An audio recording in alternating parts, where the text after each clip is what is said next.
Good morning. Myself Kiran, working as an assistant professor in the Department of Mechanical Engineering, Global Academy of Technology, Bengaluru. Today I am going to speak about manufacturing control and automation in additive manufacturing system, wherein this is nothing but a continued part of the, the module 5, wherein today we'll speak about the different types of the programming. First one is said to be the part programming. So what do we mean by this part programming? We call this part programming as nothing but the collection of the data required to produce the part, wherein each information will be stored in the form of a block, and each block contains the numerical data which are required in order to process a work part. Mainly the part programming is of two types. First one we do call it as manual part programming. Other one will be calling it as computer assisted part programming. So in today's session we'll study about this manual part programming. So in order to machine any component for that matter, what are the preliminary information required in order to process a part? Mainly we need to know about the preparatory information, which is nothing but in what type of units we do enter the values, whether is it in this inches, or whether it is a metric system, or then what type of coordinate system that we are going to make use of, whether it is nothing but the incremental system or the absolute coordinate systems. And absolute coordinate system is nothing but the one wherein we try to measure all the dimensions with respect to the origin. And in the case of incremental coordinate system, we do consider the previous point as a reference. So coming to the coordinates, we'll make use of x, y and the z coordinates, followed by rx, ry and the rz. Also we need to take care of the different types of machining parameters whenever we are trying to machine a part. That means we need to be careful about we have to give an information about the feed rate as well as the spindle speed, followed by the coolant control options, followed by the tool control, which is nothing but the speed, feed, depth of cut, and followed by the cycle functions. Then the miscellaneous functions, which are used to monitor the movement of the system, which are nothing but the spindle on and off, direction of the rotation, either it can be the clockwise or either it can be the counterclockwise, or even in order to stop the part movement. And all these information is conveyed to the system through a set of the instructions. So that those instructions which are arranged in a particular sequence, that is what we do call it as a part program.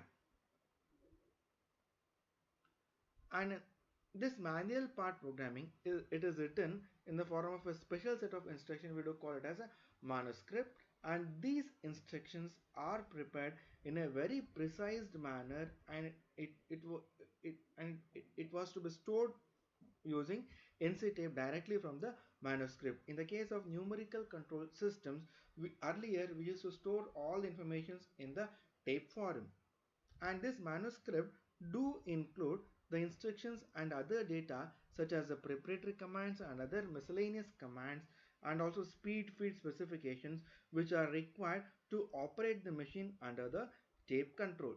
So let us learn about what are the different types of the miscellaneous codes. It is also called as M codes, which are used to operate the machine. M codes are nothing but the one which are used to operate the system. So let us know about some of the miscellaneous codes which we use here. First one is to M00, compulsory stop, M03 spindle rotation clockwise, followed by M04 spindle rotation reverse, M06 automatic tool change, M08 coolant on, M09 coolant off, M30 program end, and M98 subprogram call, followed by M99, which is nothing but the subprogram end. And also, what are the different terms we use in order to while writing the part program? First one is said to be the sequence number. This sequence number it is given in order to identify a particular block, and this sequence number it is preceded by a letter n. That means whenever we are writing the programs, it consists of n number of lines. In order to designate each and every line, we used to represent it by using a number. That is what we do call it as a sequence number. And also we used to make, in order to specify the feed rate, it is specified using these feed commands, which is used to, to specify the cutter feed rate in inch per minute, as well as speed commands, which is used to specify the spindle speed in rpm. Even in order to know as to which are the type of the tools which are to be used in systems, we make use of the tool commands, where it specifies which tool is to be used and machines with the automatic tool changer. Then followed by the preparatory function. What do we mean by preparatory function? It is also called as G codes. G codes are nothing but the one which are the codes with which I do try to monitor the movement of a tool. That is why it is called as prep, because that will prepare the system so that it can start performing the operation. First one is set up with the G00, which is called as rapid positioning, wherein in order to place a tool at the respective position, we do make use of this G00, followed by G01, which is nothing but linear interpolation, where the tool will try to move along a linear path, followed by G02, which is nothing but the circular interpolation clockwise, and G03, circular interpolation counterclockwise, followed by the G21 metric units.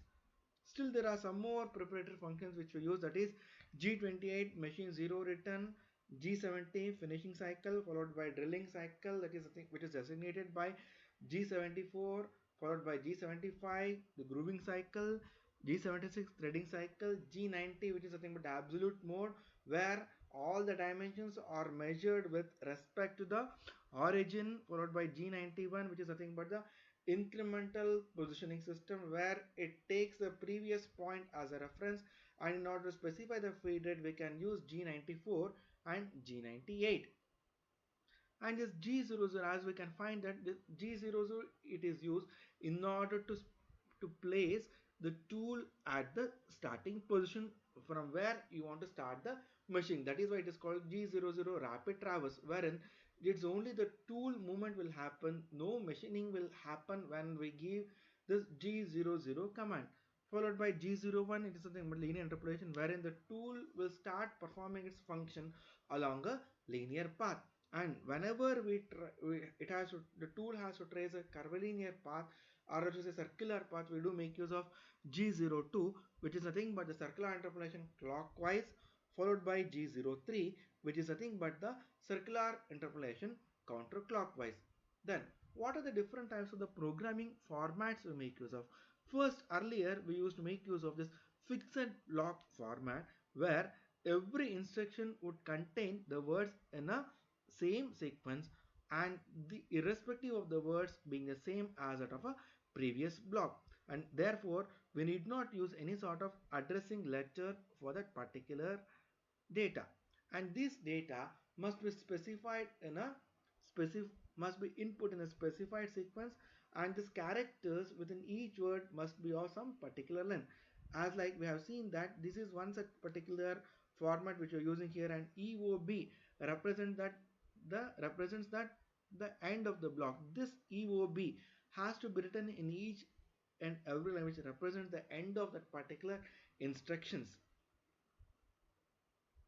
And then second is said to be the tab sequential format, wherein the words in each instruction or the block is are always provided in the same sequence, but each word is preceded by tab character. As we are seeing here, each and every coordinate is preceded by the tab character, and this tab character will help in storing that particular information, so that in case if those particular values are repeated in the next line, that need not be repeated. For example, here we have made use of X10 and tab Z0 and F60, which is nothing but a feed rate. We are not going to give this feed rate in a second line because it has already been stored in the first line. This is why it is called as tab sequential format. Then as of now, the one which are using right now, it is nothing but the word address format, which is preceded and identified by its letter address, and this kind of format will enable the instruction which remain unchanged from the preceding block to be omitted from the succeeding block. For example, here this is what we do call it as a word address format. Here we have seen that we have given the instructions, that is G00, wherein we have given x and y coordinates, but we have not given y coordinate in a second line, because that y coordinate will remain same even for the second line, so that it did not be given. That means the instructions which are being repeated in the subsequent line, that need not be repeated here. And by using this word address format, that will speed up the programming, as well as the tape lengths are considerably reduced here. So let us try to do one particular program by using this word address format. Let us try to write one program for the turning cycle. So here we are seeing one particular problem where we are trying to do the step turning as well as a taper turning systems. So in order to go ahead with the programming, first of all I'll try to machine this particular model by using the G90, which we do called as a box turning cycle. So as we can find here, each and every line is represented by a block number. That is why it is called as block number. That is n, 10, 20, 30. We have given, that means between 10 to 20 we can write 10 lines within 10 to 20. Suppose if in case if we write 1, 2, 3 like that, we will not be in the position to modify. That means the modification of the program becomes difficult when we write in the form of 1, 2, 3. That means the entire program has to be edited here. So let us try to know what exactly that each and every code represents. So here G21 is nothing but the metric units, G98 which is nothing but the feed rate, and G28 is nothing but the automatic zero return, wherein the tool will come to the home position, followed by M06 which is nothing but the automatic tool change. T0101 represents the type of the tool which is selected for the machining operation, followed by M03 which is nothing but the spindle rotation normal. That means we're trying to rotate the machine at a spindle at a speed of 1200 rpm, followed by G00 which is nothing but the rapid traverse, when the tool will be placed at this particular port G00 X30 Z1, wherein the tool will be placed at this particular position, but it will not perform any sort of machining operation unless we give this G90. G90 is nothing but the box turning cycle, wherein it will try to remove the material in each and every block in the form of a single box. That means I try to remove I try to machine this part in three different iterations. That means 25 dimension part will be removed at one stretch, followed by 20th block. That means the element which is having a dimension of 20 diameter, so that will be removed in one stretch. 15 diameter followed by another stretch, followed by 10 diameter, wherein I had to perform the taper turning at this particular part here. So now G90 X30. G90 is nothing but the box turning cycle, wherein the tool will be placed at this particular position. X30 followed Z minus. That means we do make use of two conventions here. That is, vertical is nothing but the X, horizontal will be the Z, wherein the movement of the tool from right to left along horizontal axis. That is why it is called as negative. Movement of the tool from right to left is negative. Movement of the tool from bottom to top is nothing but the positive convention. These are the conventions which we do make use of in order to perform the box turning. The continued version is for G70, wherein I try to remove 2 mm in every cycle. That means here I have to remove from 30 dimension to 25. That means I have to remove 5 mm in this particular block here. So in order to remove 5 mm, I'll try to remove 2 mm in one stretch.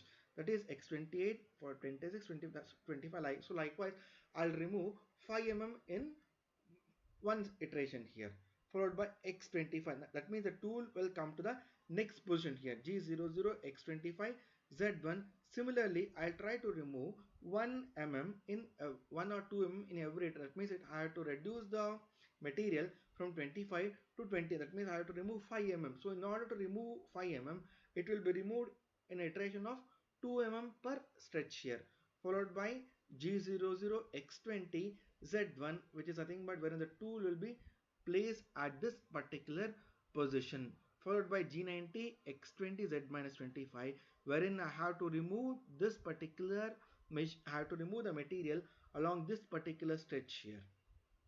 Even here, in order to remove from 20 to 15, that means I have to remove the material from 20 to 15. Even here I need to remove 5 mm here. Even it will be removed, and 2 mm will be removed in every iteration. Then we have the taper turning here. For the taper turning, the sign convention is a bit different. The format is a bit different. G90, wherein X15 represents this particular part, and Z minus 15 wherein movement of the tool from right to left. That means this particular 15 mm is represented in this manner here. And R0 is represent the starting position, and R minus 1, minus 2 and minus 2.4. That means I'll try to remove 1 mm in every iteration. That means in order to, the taper turning has to be done by taking a depth of cut as minus 2.5, wherein I'll try to remove 1 mm in every stretch here. This is how the taper turning is being done by using G90 cycle here. Thank you.